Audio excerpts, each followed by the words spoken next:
ঘোষ এবং তার ধরনী মজুমদার তারা এসেছেন এবং সারদা মায়ের কিন্তু তারা প্রার্থনা করছেন, সেই ছবি দেখা যায়। দিলীপদার সঙ্গে কথা বলবো। দিলীপদা প্রার্থনা করছেন, তিনি প্রার্থনা করছেন, সঙ্গে বৌদি রয়েছেন। প্রথমে তারা মায়ের মন্দিরে যান এবং তারপরে দক্ষিণেশ্বর মন্দিরের বিভিন্ন প্রাঙ্গণ তারা কিন্তু ঘুরে দেখেন, অর্থাৎ শিব ঠাকুরের মন্দির এই পাশাপাশি কিন্তু রামকৃষ্ণদেবের মন্দির, সেখানেও তারা যান এবং তারা ঘুরে দেখেন।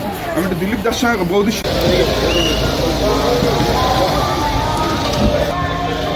মনে হয় কিছু নেই।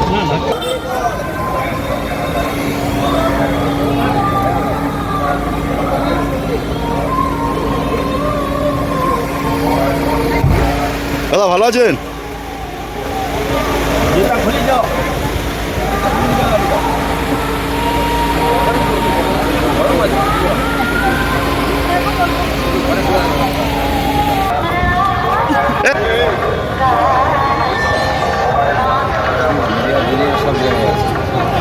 হ্যাঁ, সব জায়গায় গেলে দেখবো ওখানে দু চারটা আছে, নরকেও আছে।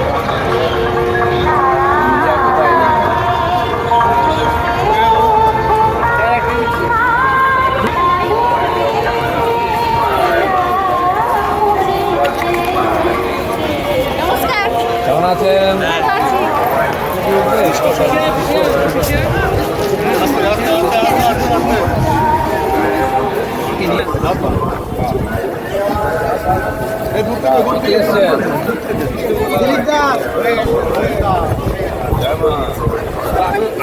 বাড়ি গেছিলেন মনে আছে?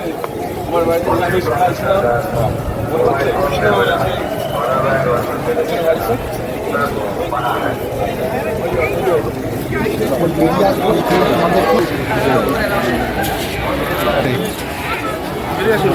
বেরিয়ে আসুন, ওই পাশে যা, ওই পাশে যা। ও দিদি, ওই দিলীপদা ওই তো আসছে।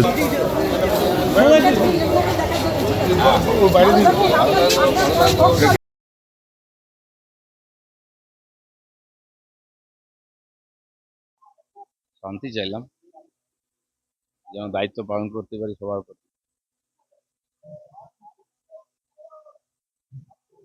বলুন।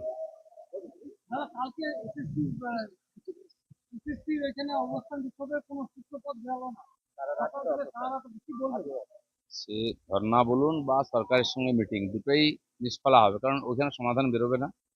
কোর্ট দিয়েছে নির্দেশ, কোর্টেই সমাধান বেরোবে। তাই সব পক্ষ নিজের তত্ত্ব নিয়ে আবার কোর্টের কাছে আবেদন করুন।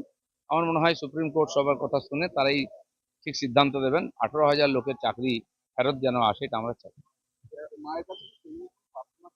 সবার কুশল কামনা করে প্রার্থনা করেছি, সব বাংলায় শান্তির প্রার্থনা করেছি, সবাই যেন আমরা ভালো থাকতে পারি এই প্রার্থনা করেছি। মুখ্যমন্ত্রী বলেছেন 10,000 লোকের চাকরি দিবে, কি বলবেন? তারা কোথাকার লোক? বিহার, ইউপি না পশ্চিমবাংলার? কেউ চাকরি পেয়েছে জানি না। এখানে 3 জন সিভিক পুলিশ আছেন, তারা বলছে আমাদের যা পয়সা তাতে চলে না। এই চাকরির কি মানে হয়? উনি দেউচা পাচামিতে বলেছিলেন 1 লক্ষ লোকের চাকরি হবে, এক ঝুড়ি কয়লাও বেরোলো না, একটা চাকরি হলো না। এখন মেদিনীপুরে গিয়ে বলছেন 10,000 লোকের চাকরি হবে। আজ পর্যন্ত কত হাজার লোকের চাকরি দিয়েছে? কোনো অভ্যাস টাইম মিথ্যা কথা বলা, সেটাই বলছেন। আমি তো মুর্শিদাবাদে সেদিন ছিলাম যেদিন গন্ডগোল শুরু হয়, 11 তারিখ রাত 10টার সময় পার হয়ে, যখন তখন আগুন জ্বলছিল। বাকি পার্টির নেতারা যাচ্ছেন, আন্দোলন চলছে, যাবো আমি। কালকে শিলান্যাস অনুষ্ঠানে কিন্তু এলাকার যারা জমি দিল তাদেরকে ডাকা হলো না, বাইরে থেকে লোকের ভিড় করা হলো, কি বলবো? সব জায়গায় তাই করেন উনি। টিচারদের ডাকলেন কথা বলবেন বলে ইন্ডোর স্টেডিয়ামে, সেখানে পার্টির লোকেরা ভরে গেল, টিচাররা বাইরে থেকে গেল। এটাই ওনার নীতি, লোক দেখানো। সিনিয়র ডাক্তাররা, যারা চাকরিদারা, তাদের পাশে রয়েছে সব রকম সাহায্য করার জন্য। কোনো ডাক্তাররা নয়, ডাক্তাররা যেমন আছেন, সাধারণ মানুষ পশ্চিমবাংলার সবাই চাকরি হারাদের সঙ্গে আছে, এবং সেই পীড়িতা ডাক্তারের পরিবারের সঙ্গে আছে। যারা এই যে হাজার হাজার মানুষ মুর্শিদাবাদ থেকে হিন্দুরা পালিয়ে গেছেন অত্যাচার, তাদের সঙ্গে আমরা আছি। আর সবাইকে এক হয়ে এখানে পরিবর্তন করতে।